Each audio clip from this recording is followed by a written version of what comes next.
My marriage ended because of a joke. My sister-in-law posted a joke about me on social media. Everyone laughed.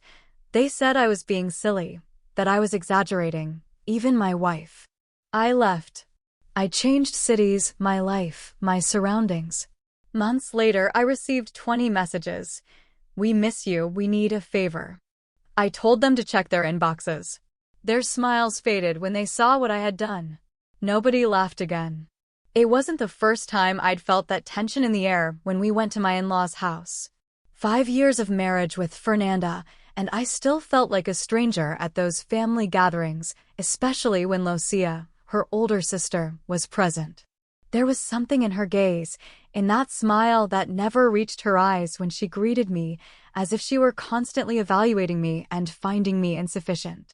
That Sunday was my mother-in-law's birthday. We arrived early to help with the preparations. Fernanda was in the kitchen with her mother while I arranged chairs in the patio. Since I'd been promoted at the software company, I had less time for these gatherings. Part of me felt guilty for the relief that caused me. Lucia arrived with her husband, Ricardo, and their 2 children. I immediately noticed how she looked at me differently, as if she knew something I didn't. During the meal, everything seemed normal. Conversations about politics, Ricardo's new job, the children, until Lucia took out her phone. I have a surprise for you, she said, looking directly at me. I've been working on something special. Silence fell over the table as she connected her phone to the television. My stomach contracted with that instinct that detects danger before it's visible. What appeared on the screen was a video of me, recorded without my knowledge, during the last family party. I was dancing, something I rarely do because I'm terribly bad and I'm embarrassed, but that day I'd had a couple of beers and Fernanda had insisted. The video had been edited. My face appeared in slow motion with effects that exaggerated every awkward gesture. They had added ridiculous sounds and mocking text. The sexiest dancer in the office, said one of them, referring to a private conversation I had with Fernanda where I told her about my insecurities at work. The laughter started immediately, first timid, then uncontrolled. My father-in-law was choking with laughter while my brother-in-law recorded my reaction with his phone, probably for a second humiliating video.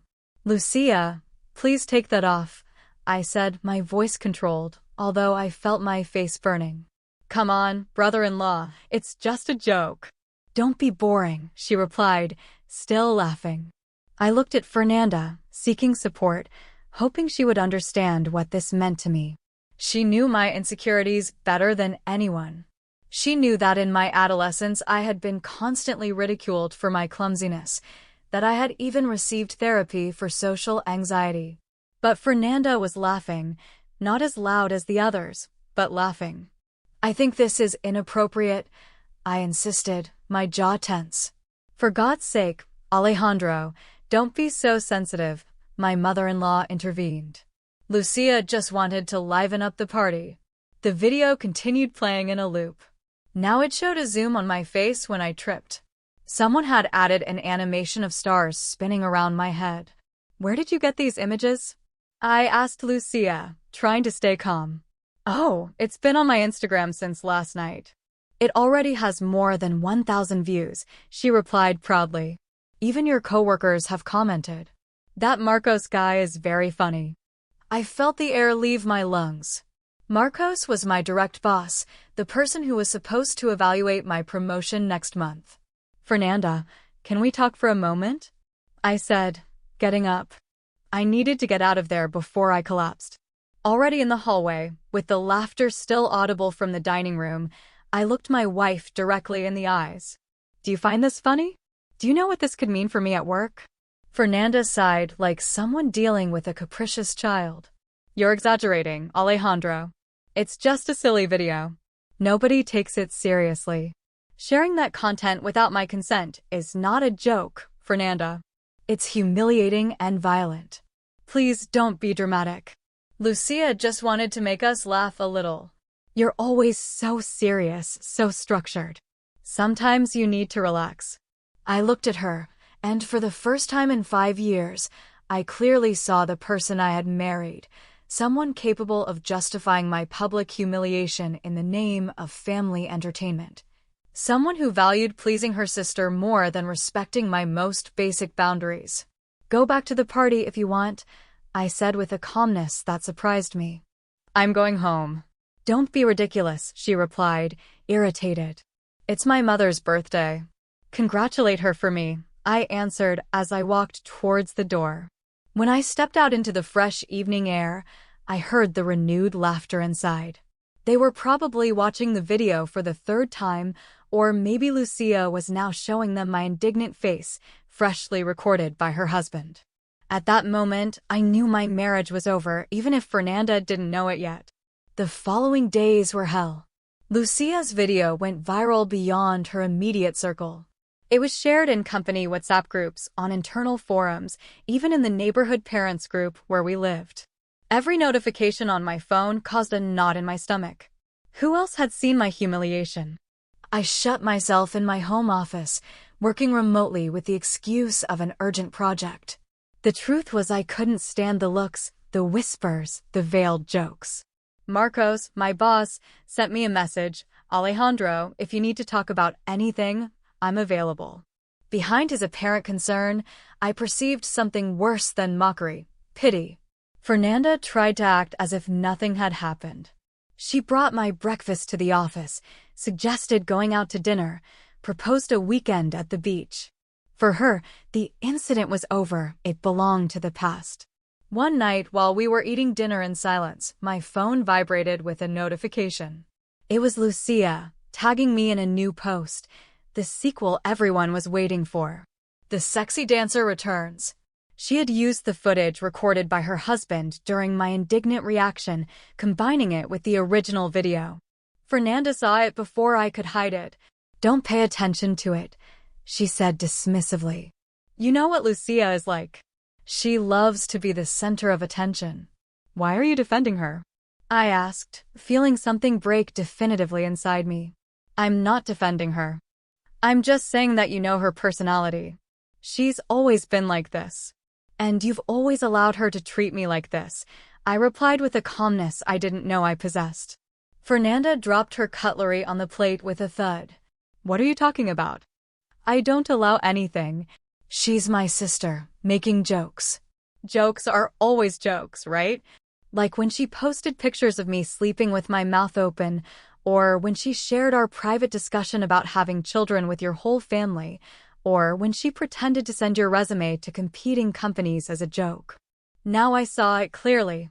They weren't isolated incidents, but a pattern that Fernanda had normalized and that I had accepted out of love, to keep the peace, to feel part of her family. "She's taking everything out of context," Fernanda defended herself. "These are things that happen in all families." I got up from the table and walked to our bedroom. I opened the closet and took out the suitcase we used for vacations. "What are you doing?" she asked, following me with an alarmed expression. I was doing what I should have done a long time ago. With methodical movements, I began to select clothes, documents, personal items. Fernanda went from bewilderment to irritation, then to fear, finally to tears. "You can't leave like this over a silly thing," she pleaded. "It's not a silly thing to me," I replied without stopping. "It's my dignity, my mental health, my professional life." "Where will you go?" "What will I tell my family? What will I tell our friends?" There it was, her concern. It wasn't for our marriage, but for appearances, for what others would say. "Tell them the truth.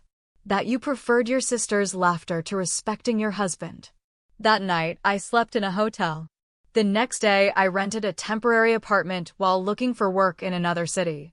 Fernanda called desperately, alternating between pleas and reproaches. Her family bombarded me with messages, accusing me of being dramatic, exaggerated, insensitive for abandoning my wife over a harmless joke. Nobody, absolutely nobody, understood that it wasn't about the video, but about the betrayal, the contempt, the lack of empathy. 2 weeks later, I accepted an offer in Monterrey, 4 hours from where we lived. It wasn't the best position, but it meant a new beginning. I packed what little I had recovered from our house and left 5 years of my life behind. I signed the divorce papers without discussing the conditions. Fernanda could keep almost everything. I just wanted my freedom. The new apartment was small but bright. My new coworkers knew nothing about the sexy dancer on Instagram.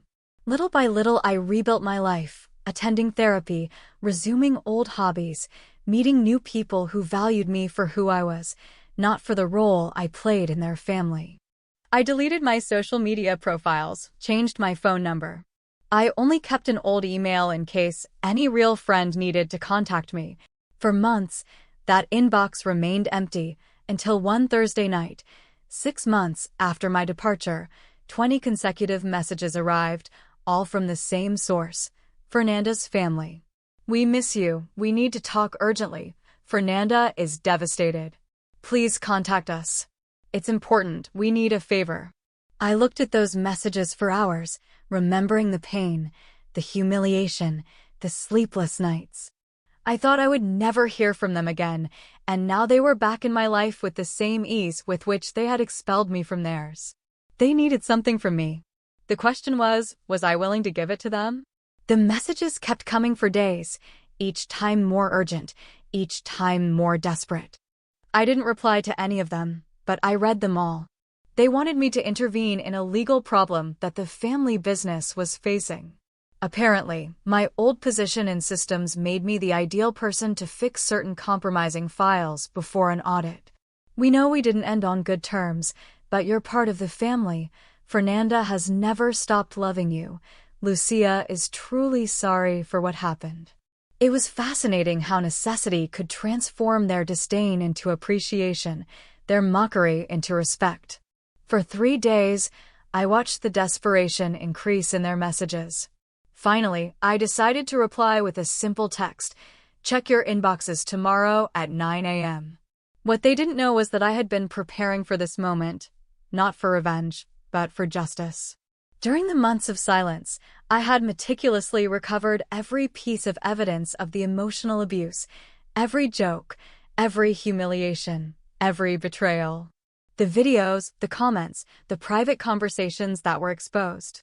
I had studied advanced programming, security systems, privacy protocols, not to do anything illegal, but to protect myself and to have the necessary tools when the moment of truth arrived. At 9 a.m. sharp the next day, each member of Fernanda's family received a personalized email. For my mother-in-law, screenshots of all the times she had belittled my work in private conversations. For my father-in-law, evidence of how he made fun of me with his club friends. For Ricardo, Lucia's husband, proof of his hypocrisy in criticizing my supposed sensitivity when he himself had sued a neighbor for a comment on Facebook. But for Lucia, it was different. She received a video, a montage of all her jokes over the years, not only towards me, but towards her coworkers, neighbors, even relatives. The video was edited in exactly the same style that she had used to humiliate me, same effects, same mocking texts, same music. Along with the video, a list of the email addresses of her bosses, clients, and professional contacts. I didn't threaten to send the material. I didn't have to. The message was clear. I had the power to humiliate her exactly as she had humiliated me. For Fernanda, I reserved the most valuable thing, the truth. I sent her a letter detailing every moment she had allowed her family to belittle me, every time she had chosen loyalty to her sister over respect for her husband, every occasion she had minimized my pain to maintain a false family peace. The calls started 10 minutes after sending. I ignored them all. Text messages flooded my phone, pleas, threats, apologies, all mixed in a chorus of panic. It wasn't for me they feared, but for the consequences of their actions being exposed. At noon, I responded with a single message to everyone: when you post something on the internet, you lose control over it. When you humiliate someone publicly, you can never completely control the impact. When you treat someone like a joke, you risk becoming one. No, I'm not going to send these materials to anyone else. I don't need to. I just needed you to understand, for a moment, what it feels like to be on the other side of your jokes. The silence that followed was deafening until Lucia called, crying in a way I had never heard her. I didn't know. I didn't really understand what I was doing to you, she sobbed. I thought it was funny, that we all enjoyed it.